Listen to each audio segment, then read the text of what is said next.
everybody. Jeff Jones here. Welcome to the weekly Chase Oaks Church podcast. Before we dive in, I want to encourage you to subscribe to our YouTube channel and download the Chase Oaks Church app. The app is the best place to catch up on messages, engage with our community, and stay in the loop with everything going on around here. Most importantly, my hope is that today's message inspires you to take your next step in your faith journey. Here we go. Welcome to Chase Oaks. Welcome to Chase Oaks Christmas at the Movies, and this year's movie that we're doing, which is Home Alone, which, if you can believe it, Home Alone came out 1990, which was 35 years ago. Which that means some of us weren't alive that are in the room right now or watching online. Others of us, including me, were alive, and now we feel really, really old right now.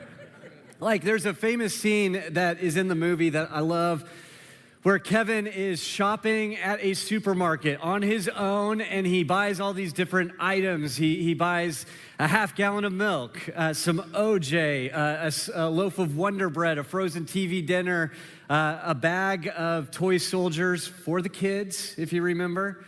And he adds all that up, and in his world at that time, he paid $19.28 for it. Well, somebody went viral on social media a few years ago where they tried to buy the same type of items at Target. And what they wound up paying was close to $70, which, kids, that's the definition of inflation, which it's the real thing. You know, it's happening all the time. So, while some parts of the movie are certainly dated and hilariously so, and we'll see some of that as we explore some of the clips today, the movie itself is timeless and remains as popular as ever, especially in my household. I mean, we just watched one of the most classic parts of it where 8-year-old Kevin McAllister is home alone during the holidays, and he finds out that a pair of inept burglars named the Wet Bandits have their house on their holiday hit list. And so he concocts an elaborate plan to protect his house, and a lot of gags and pranks ensue, and it's amazing. And yet with that, the movie itself is much deeper than a whole bunch of just gags and pranks, for as great as those are. In fact, as we do with any of our At the Movies series, you know, we get a group of people together, and this is one where, as we talked about it, it is one of those ones that there are so many different themes that we could have choose from, that because the movie has so much depth to it. But the one I want to focus on today is something that unites every single character in the movie. It's a big issue that all of them have, and it's a common issue that you and I have as well. And the way that these characters handle this issue impacts everything. Whether or not that character experiences growth and transformation throughout the movie and throughout the story, or if they have a poor outcome. Now, you probably either guessed, if you've never seen the movie, or you know that the outcome for the Wet Bandits is not so great. That yes, it is bad that they're criminals, but what makes matters even worse is that in the movie, in the scene we just saw, they make a really bad assumption. I mean, you heard that from Harry, as one of the burglars was saying at the beginning of the clip. He says, hey, you know, they're going to go rob the house. Why don't we just pull around back? Maybe the kid will let us in. And then Marv, the other burglar, says, yeah, kids are stupid, which is not a nice word or a nice sentiment. And yet, as they quickly find out, Kevin is anything but stupid. He's actually quite resourceful. And as they experience that, instead of pulling back on that, they double down on the assumption. And what happens as a result is entertaining for you and I and disastrous for them. What they do is they illustrate one of the Proverbs that I think is great. Proverbs 25, 7-8 says it this way. It says, what you have seen with your eyes, do not bring hastily to court. For what will you do in the end if your neighbor puts you to shame? Essentially, be careful with jumping to conclusions. Because what if something that you thought you saw upon further inspection, upon further scrutiny, winds up being proven wrong, and your neighbor, in this case, an 8-year-old kid named Kevin, winds up putting you to shame? You know, bad assumptions are the source of so much trouble and sometimes even disaster. At the very minimum, they can be the cause, and we'll see this throughout the movie, they can be the cause of so much disconnection and separation. And none of us, or all of us, are prone to making bad assumptions. It's something that, again, every character in the movie does.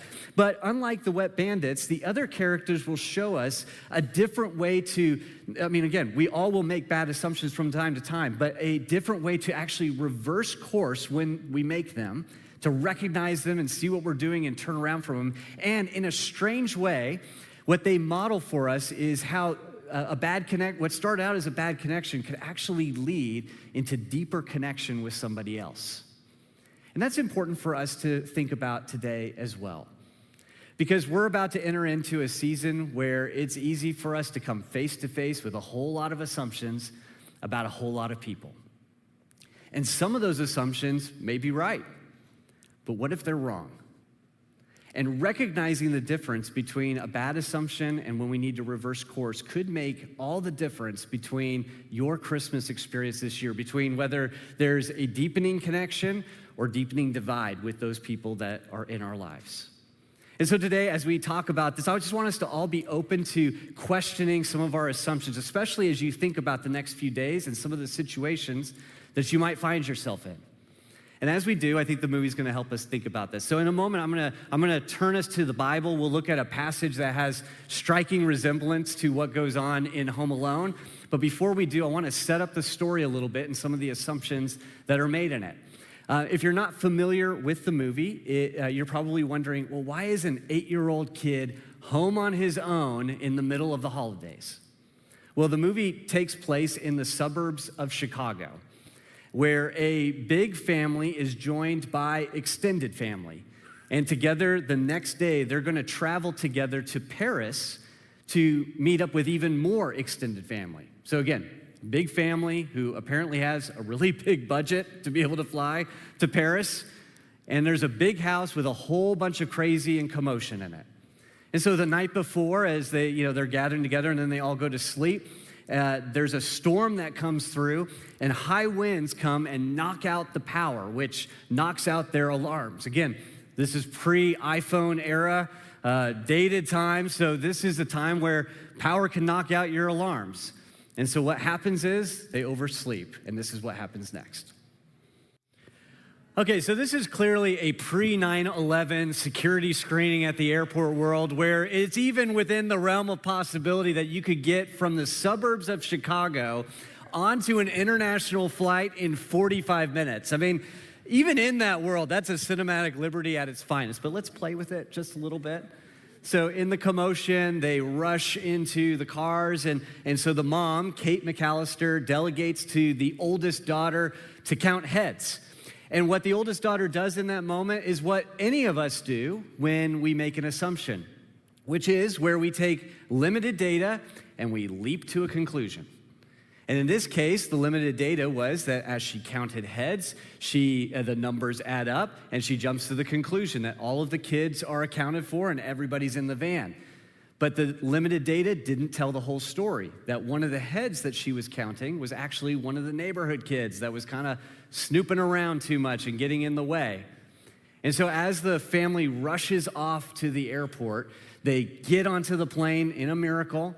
And as they're sitting in there, the kids go off to the coach section of the plane, and all the parents go off to first class, which parents are like, that's cinematic liberty too. I don't know how you get away with that, of pushing all the kids into the back of the plane and you just sitting up there relaxing. But again, we're gonna go with it because it's a movie. And so as they're sitting in first class, kind of relaxing on their way over to Paris, Kate, the mom, has mom intuition kick in, where it feels like something just isn't right. And this is what happens. Let's watch. I mean, everybody's got an Uncle Frank in the family, don't they? Horrible, just horrible. That's so encouraging.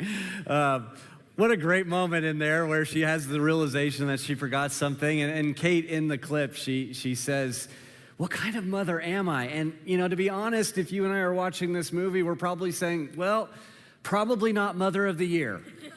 And yet with that, to be fair, the dad is equally, if not more responsible, because he hasn't even been trying to keep track of any of the kids either. And so they're both having issues. And this is before we even know that there will be a Home Alone 2 where they'll forget Kevin even again.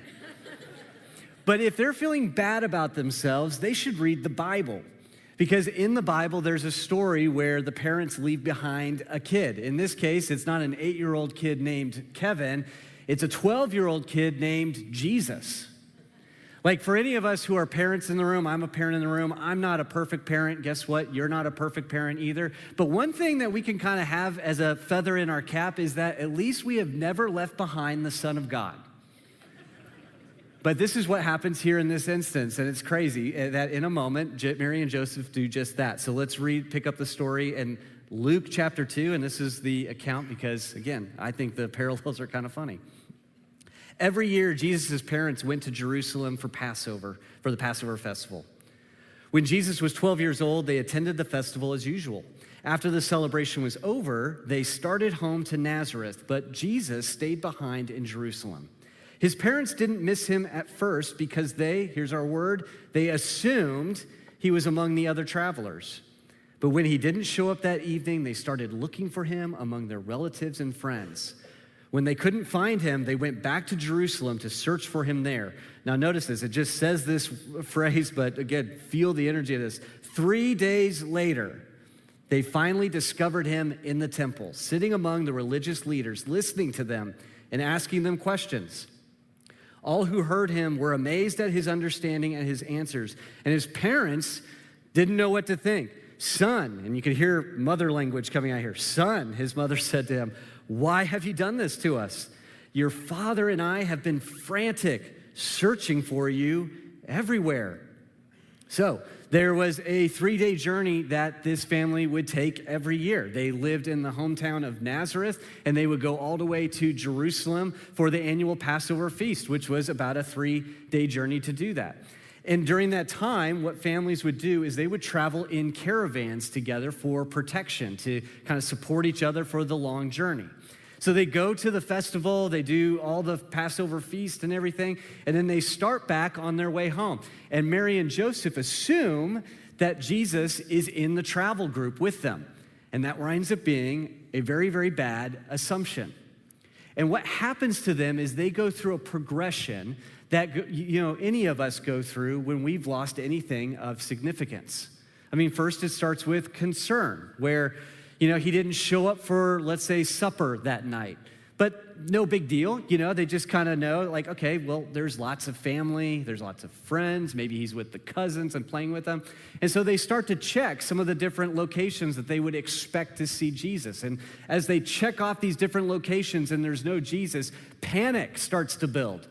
Where they start to realize, okay, there's anxiety starting to boil up as they're like, okay, I expected that he would have been here. He's not here. What about here? And as they start to kind of check off all the options, it dawns on them that, okay, Jesus is not in this travel party at all, that he must be back all the way in Jerusalem.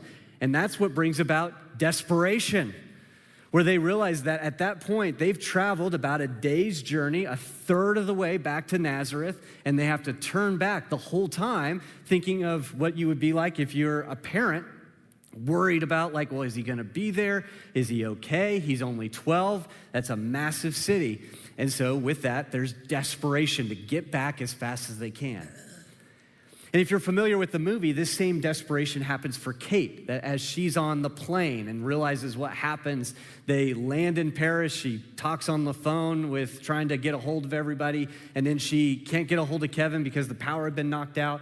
And so she shows a lot of desperation. She gets back to the airport, sells her tickets, sells jewelry, sells watches, does whatever she can because she's like, I want to get back to my kid. I'm desperate to do that. Now, I've never lost a kid yet, but I have lost significant stuff. You have too, and one that popped to mind for me was when I lost something that I didn't realize was significant until it was a little too late. So I was new to staff here at Chase Oaks, and I borrowed a book from our chief of staff, Jack.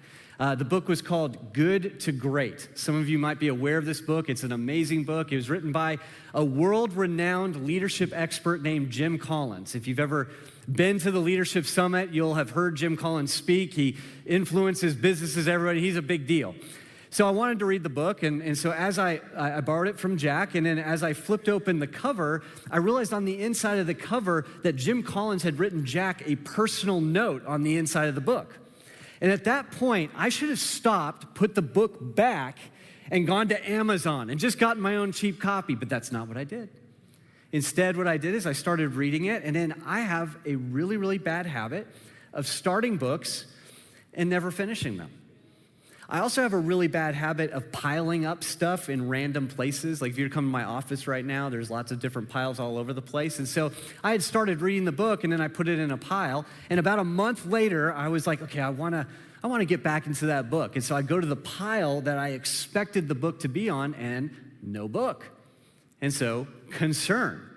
But I'm like, okay, I've got lots of piles. They're all over the place. So I start checking some different piles in my office. It's not there. That's when panic starts to build up. And so I check my car. I checked my house. I checked all over the place, the garage, all of that. And it didn't help that Amy and I at the time were moving apartments. And so then it started to panic, like, did this book get thrown out in the middle of the move? And I'm like, oh no, what's going on?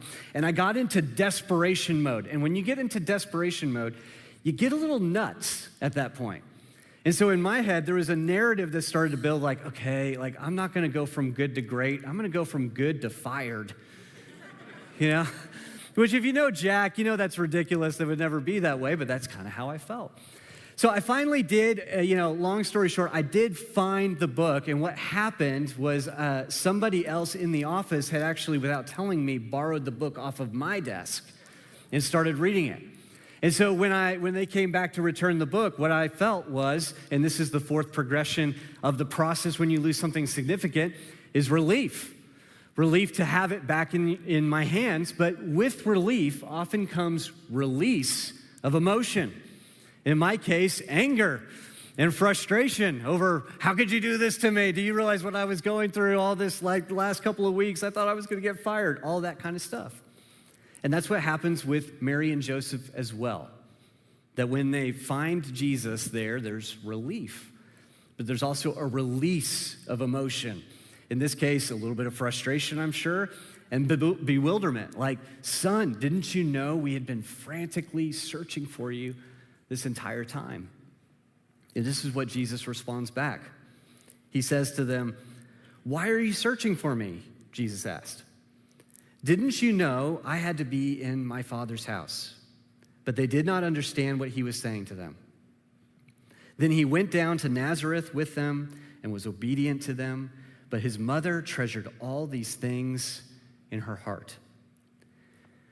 That in the process of this story, they resolved their assumption about where Jesus was. But in the process, they had a whole new assumption that they started questioning about who Jesus was. A whole new way to be disoriented and thrown off. It was almost like, well, man, we knew you were special. Like we knew that, angels had shown up at your birth and all this stuff. Like we knew you were special, but the way that Jesus was talking in this moment, calling the temple his Father's house, the temple being the place where God was thought to dwell, and for him to say it in such intimate and personal terms was never heard of at that point. And even for this 12-year-old to be teaching religious experts about the law and the religious intricacies of their faith, it must have caused Mary and Joseph to go, wow, like we had no idea. It caused them to question all of their assumptions that they must have had about who Jesus is.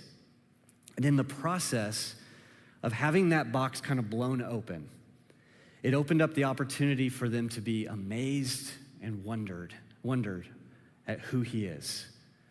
That in the words of the text, that Mary would come to treasure all of these things in her heart.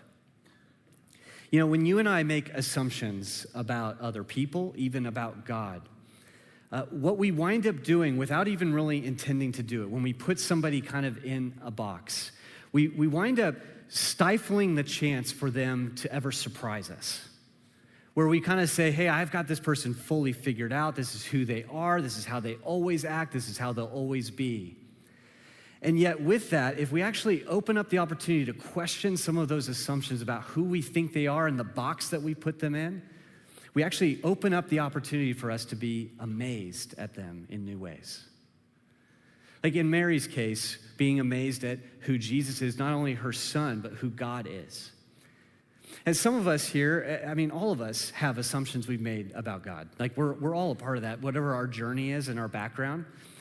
And I wonder for many of us, how much of those assumptions have been based on perhaps hard experiences, hurtful experiences, or maybe how someone presented God to us. And so I think a good question for all of us to ask, particularly at this time of year, is there a place with God that I've leapt to a conclusion that maybe I need to reconsider? Perhaps I need to re-examine. A good way to do that, and I love this time of year because after Christmas, the busyness of it, there tends to be a week or two where we have a different kind of pace or schedule to it, that perhaps this would be a good time to just pick a gospel, Matthew, Mark, Luke, John, just pick one of them and follow Jesus through that gospel. Because we may be amazed at what we find. That he's gonna challenge our assumptions. It may be unsettling, it may be a little disorienting. But my bet is that if we were to just do it fresh with no assumptions in there, just see what he says, that we may leave with a bigger appreciation, like, God, you are way bigger than the box that I put you in. And we may leave with amazement and feeling wonder inside. For Kate, in the movie, as she thinks about her son, she will come to realize that some of her assumptions that she had made about Kevin were far too small. That he was much more resourceful than she was giving him credit for. And by the end of the movie, she will end up amazed at like, wow, I didn't know this was who you are. But Kate's not the only one that makes a bad assumption in the movie. Kevin does as well. So Kevin, when he wakes up in the morning and realizes that the house is empty, he thinks back to the night before. Because the night before, the house is full of commotion, the whole extended family's there, there's a lot of rude conversations happening, a lot of commotion and anger, and some things were said. And so at the end of it, Kevin says to his mom, like, I wish my family would disappear. And so when he wakes up the next morning and starts to look around the house, he starts to wonder if that's true. Let's watch. Sometimes we feel that way too, or want to wish we had that as our wish as well. So Kevin makes a couple of bad assumptions. One assumption that he makes is that he sees the cars are still in the garage, and he assumes like, well, there's no way they could have left for the airport. But another assumption that he makes, and we see this in the clip, is that he remembers some conversations that had happened the day before. They're presented as flashbacks, different memories, Uncle Frank and all that stuff that's popping up. Except the thing is, they're not flashbacks. Like if you were to go back and watch the original part of the movie when that happened, one of the things that Kevin remembers wasn't actually ever said. And all of the other things that were said, he embellishes in his mind. They all sound way harsher when they're coming out from him, especially the one from his mom, where his mom kind of says it in passing, whereas on this one, she's looking straight at him. And it's like, there are 15 people in this house, all that she says with anger. And that's how his brain assumes like the story is. It kind of fills in the gaps. There's a phrase that a writer that is great, her name is Brene Brown. She wrote a book called Rising Strong. And in this book, she talks about how the phrase that she uses is the story I'm making up in my mind. And what she's hinting at with that phrase, what she's hitting on, is that we all have a tendency, our brains actually have a natural tendency of doing this, that when we have incomplete data or small moments of interactions, that our brains are so good at filling in the gaps and taking a little story and running with it. Like in a way we do this without it being with stories. Your eyes actually do this with your brain as well. Like I didn't know this, and my wife pointed this out from something she had read. She's a nurse. That I didn't know that your brain actually, or your eyes actually have a blind spot in them. Both eyes do. It's the spot where your optic nerve hits the retina. And in that tiny spot, there are no photoreceptors in your eye, which means in that spot, you are technically blind, but you never notice it. And the reason why you don't ever notice it is that your brain actually fills in the data. that it just sees it and it kind of says, hey, I know it should be there, and it kind of fills in all of the gaps and takes a pattern or whatever, and you never see the blind spot. Well, the same thing is true with stories. That as you and I come across incomplete data or small interactions, our brains love to fill in the gaps and love to run with it. We actually get a dopamine hit whenever that happens. And that's what Brene Brown's hitting on, is that we'll see an interaction, whether it's maybe, and this could happen in the next few days, where you have an in-law that makes a comment about your cooking, or a coworker sends a rude email, or a spouse shows up late somewhere, and without really much effort on our own, our brains will start to run with that story and fill in the gaps and add in some narratives and some motivations. As well, I knew they never liked me anyway. Or I knew that they were super angry with me, or man, they might not find me all that interesting anymore. Whatever that gap is, and our brains love to jump at that. And so for Kevin, what's happening is he is making up a story in his mind that because of a few rude interactions, his family must hate him. As a result of that, he starts jumping to a whole bunch of conclusions. And from that point on in the rest of the movie, he actually starts to question those assumptions, which is a good thing to do. Because oftentimes the first story that comes into our head is inaccurate, is wrong. At the very least, it's incomplete. It doesn't have all the facts. And so as Kevin is wrestling with this assumption about his family and starting to feel like maybe he was too harsh and maybe he wishes that they hadn't disappeared, he also comes face to face with another assumption that he had made in the movie that was started by his brother Buzz. His brother Buzz talks about how there's this neighbor. He's a scary-looking neighbor that they all call the South Bend Shovel Slayer.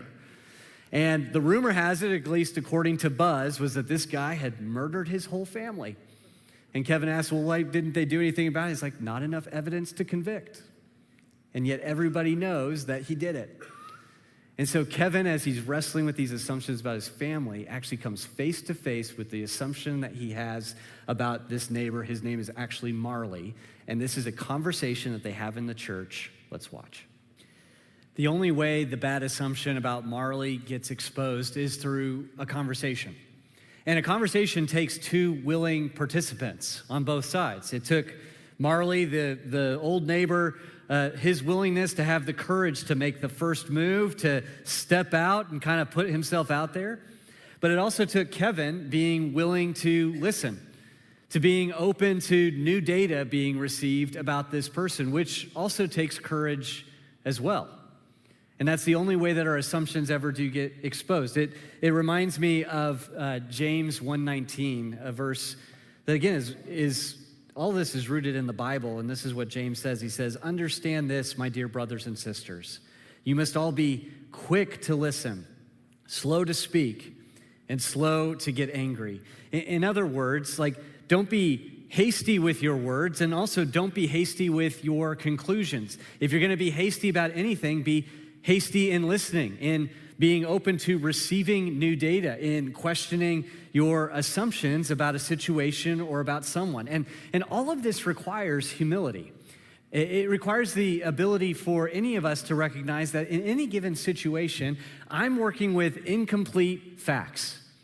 And based on those incomplete facts, I have typically a biased interpretation of what is going on with those facts.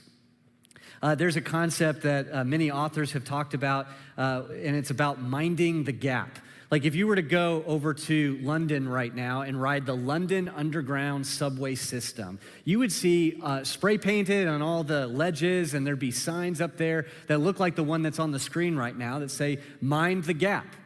And in this case, it's a safety warning to passengers to watch out for the space between the ledge and the car that they're about to get on. Now, that's an important gap to mind. You know, you don't want to fall into that or trip over that or anything, but the gap we're talking about today is also just as dangerous in the sense where it's the gap between what we assume we know and what we actually know. Like for Marley, as he was talking about the situation in his family, that he assumed he knew how his son would react, that he wouldn't be welcome at that family gathering, that if he called, that there's no way his son would want to talk to him. And it was Kevin who challenged that assumption and said, well, how do you know with that? And in the process, exposed a gap that Marley had to grapple with, where he said, well, actually, I don't really know. Like, I'm just worried about the worst thing, that he won't, but I don't really know for sure. And that's a challenge that all of us face when it comes to minding the gap in our life. I love how that scene ends, because at the end of that scene, Marley, when Kevin was talking with him, and he says, well, what are you going to do? And what Marley says is, he says, well, we'll see what happens. And I love ending it there because, honestly, if you know the movie, you know what happens afterwards, that Marley will, we don't even see this on camera, that he will have a conversation with his son, and that on Christmas Day, he's reunited with his son and with his granddaughter, just like Kevin is reunited with his mom, who was able to find him back.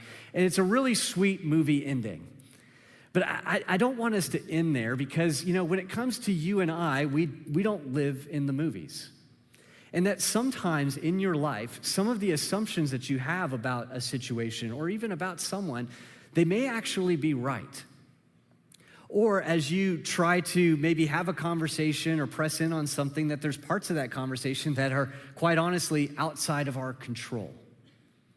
But what I want us to leave with is, in that scene, what Kevin inspired Marley to do in that moment was to simply question his assumption. To ask, is there a gap he needs to mind? There we go. Hey, the slide was saying it for me. He was saying, is there a gap that I need to mind? And that as he considered that gap, to also consider, well, what would it look like to take a step of courage and a step of curiosity to investigate if that's really true? And so today, as you and I are thinking about the holiday season, that's the question I want all of us to ask as well, is where might there be a gap you need to be mindful of? That is there an assumption that you've been making about a person, that this person, man, they just kind of hate me, they have it out for me, they're never gonna be happy with me, or they don't love me or care about me? That assumption, maybe that's true, but what if it's not?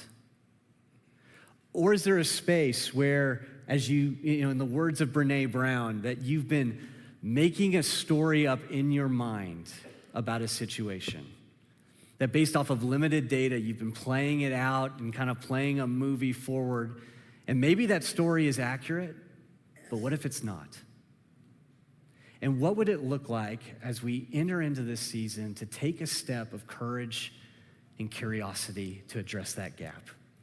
This season, in the next few days, has a way of bringing us face to face with our different assumptions.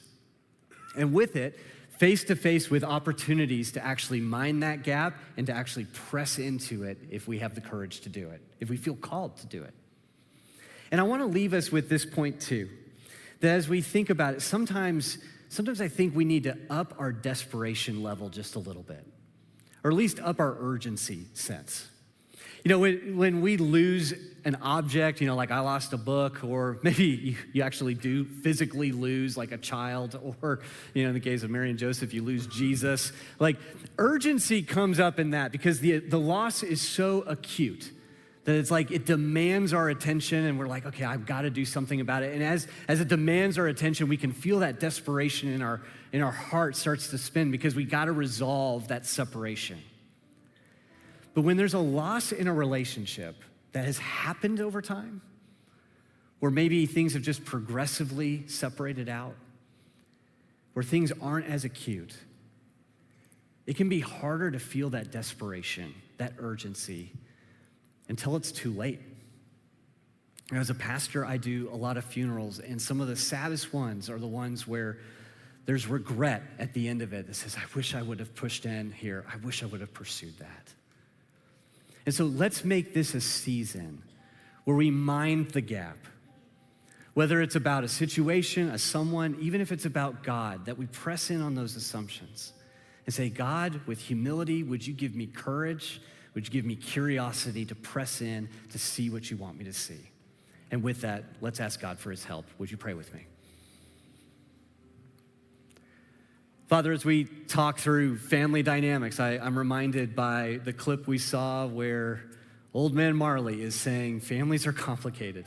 And I know in this room, in whoever is watching, wherever they're watching from, there are situations and dynamics that are complicated. And so as we press into those complications this season, Father, would you remind us of your presence and your grace, that you are bigger than we can possibly imagine, and that your love is deeper than we can possibly imagine. And Father, as we move forward into these next few days with that knowledge, would you give us just an awareness of where maybe we have limited data, where maybe we've leapt to a conclusion that's wrong, and inspire us to have a little bit of courage and curiosity where it makes sense, where it's wise. We love you, and it's in Jesus' name that we pray. Amen. Merry Christmas.